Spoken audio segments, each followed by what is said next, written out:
We are locked and loaded for a Wednesday edition of Red Sox Now right here on YouTube. Please like, subscribe, and comment.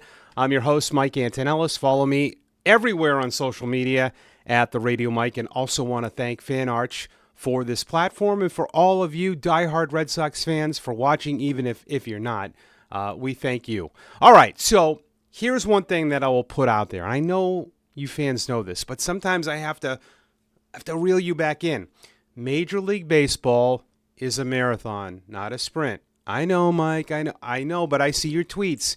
I feel like with the NFL game being where it is now, sometimes baseball fans treat Major League Baseball like the NFL, where they're living off every loss. Oh, why didn't they hit Casas in the ninth inning for Romy Gonzalez? Chill out, everybody. You give guys days off. They had a doubleheader the other day. You don't. I know it sounds weird, but you don't play every single game like it's Game 7 of the World Series. You have to pace yourself. Sometimes guys need days off where Alex Cora is going to protect players too, and they need a break. It's a long season. You can't live off every loss, and I hear people going, oh, it's a big loss. It's a big stop. All right? This happens. Pitching dictates everything, and the Red Sox have lost 2 in a row, and they've faced two really good starters. Lucas was great last night for Toronto. Easton Lucas, who came up with the A's. 5 1/3 scoreless, 1 walk, struck out 8, gave up 3 hits in that win for Toronto. Man, George Springer, who played at UConn with Matt Barnes and Mike Olt, a former Red Sox farmhand, he just continues to hit. He homered off of Crochet, and Bichette knocked in 3 runs as well. I like what Toronto has done, adding Santander, Jimenez, who was a great defender, but I like their team now because they're defensively really good, but they've got some studs in that lineup. Red Sox, they had their lone RBI from Cedane Rafaela, who we'll get to, who had 2 more hits for the Red Sox, and Romy Gonzalez scored that lone run for Boston as they've lost 2 in a row. So, I mean, one thing you want to see here is you don't want to get swept by Toronto. You want to win one of the next 2 games to clinch a homestand opening win. The Red Sox are 3-2 on this homestand. Again, we talked about this. Fenway Park has not been home cooking for the Red Sox in the last few years, so you need one win here. And I know it's not contradicting what I'm saying, but it's you look at things as a whole. 2 series. Even if you were to lose 3 or 4 to Toronto, did you come away winning the overall homestand? And that's what you want to do. You want to try to play over 500 or better at Fenway and go at least 500 on the road. Defense hurts, no doubt about it. I thought Crochet, again, the start was reminiscent of the first one, but this is what I do like about him. We've seen 2 starts that have been not Crochet starts. And for me, that's probably the worst it's going to get. Now, everyone reacts differently, getting the grip on the baseball. Power pitchers, it can be different. Lucas didn't seem to have any issues. Crochet, he was just off. And you can't put that on the weather it happens. It's a good lineup. The 4 walks certainly didn't help either. His pitch count right away in the first couple innings was high, so he was destined to maybe only go 5 innings, but he was able to get through that. 5 2/3, 5 hits, 4 runs, 1 was earned. I mean, the Bregman and Campbell making errors, that hurt the Red Sox. Those are things that we've talked about in the past. But, in reality, they scored 1 run last night. So when I evaluate young players, and I know that people have their thing about Campbell now because he made his second error last night. Listen, the speed of the big league game is completely different than the minor leagues. And you have to expect a guy that was in college 2 years ago. Younger players are going to be up here, which we've seen from Campbell, and they're going to have their lows. It's not as consistent as maybe a Rafael Devers, and I know he got off to a bad start, or Alex Bregman. But those guys in their careers, the veteran players are consistent. You're going to have some lows, and you're going to have to live with that. And that's the thing with younger players. It's why Alex Cora and a lot of organizations, you don't want to be completely young because you need those veterans in there because you can have some highs and some lows. Christian Campbell is seeing things on the field right now that he's never seen. The speed of the game, hitters in a certain part of the lineup could catch him off guard just the pacing, how fast, the movement. There is going to be some growing pains with him. Is there a right to criticize that? Absolutely, but you have to understand why. And I think you can't expect this guy to come up. I mean, the way he's handled the bat, I think, is major league. His at-bats are they don't look like a guy that has barely played professional baseball.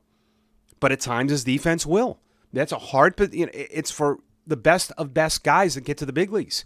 Devers had a lot of struggles, which we saw right away at third base. Jason Varitek talks about this. He told me once in Portland, Maine, when I was there as a broadcaster and interviewing him, that he was a mess when he first started catching. It took him a long time. So you got to accept that there are going to be things with the younger players that at times don't look great. Now, defensively, for the second guy in the bottom here, there hasn't been any issues. Some guys are just blessed. Mookie Betts, Jackie Bradley Jr., that's why you have to appreciate defense. You take it for granted when you don't see mistakes. These two guys right here, and Story, 2 more hits, Rafaela, 2 more hits, but they're defense guys and gals.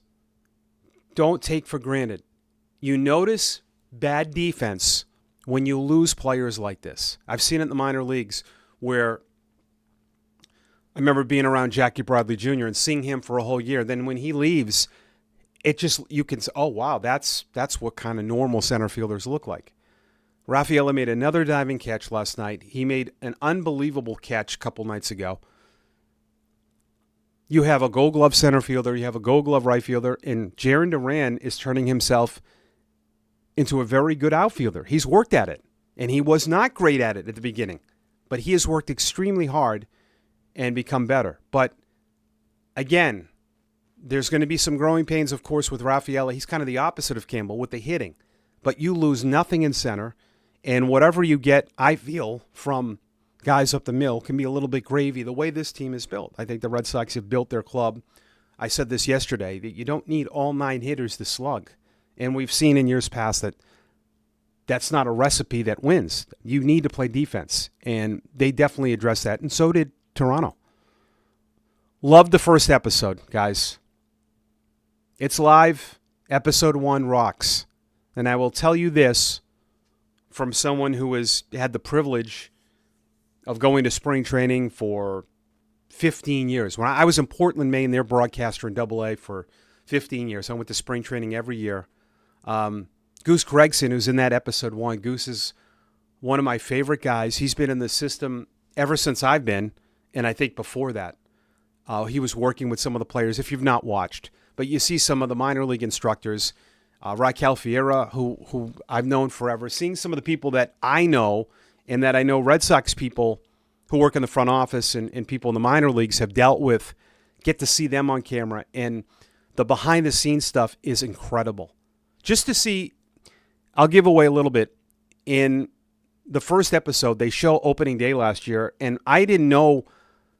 I mean, I knew that pitchers didn't always sit in the dugout, but Brian Bayo exclusively doesn't sit in the dugout, and they show him in the runway. It's just, it's fantastic. The behind-the-scenes stuff. And I debated this with people who said, and I talked about this yesterday, that this won't appeal nationally. It will. It will. Non-baseball fans are going to love to see the access that Netflix got. They are literally everywhere. It is great. And I can't wait to watch episode 2. I'm just chomping at the bit. It's great stuff. Hey, listen, Red Sox have lost 2 in a row. They are back at it. This is the great thing about baseball is players, trust me on this, they don't go home hanging their heads all the time because you cannot play 162 games that way. It changes so quickly. They just won 5 in a row, and then they lost 2 in a row. And when they won 5 in a row, they're not all giddy after the game. A little bit, but they're not. You got to stay here. And they've got Tanner Houck on the mound, who has struggled in his first 2 outings. Kevin Gossman's a good righty who goes for Toronto. And, of course, we will talk about that on the Thursday edition of Red Sox Now. If you made it all the way here, thank you. If you've not subscribed, you're in big trouble. You do that now. You comment, and make sure to follow me on X at the Radio Mike. And, again, enjoy your Wednesday. I appreciate you watching Red Sox Now.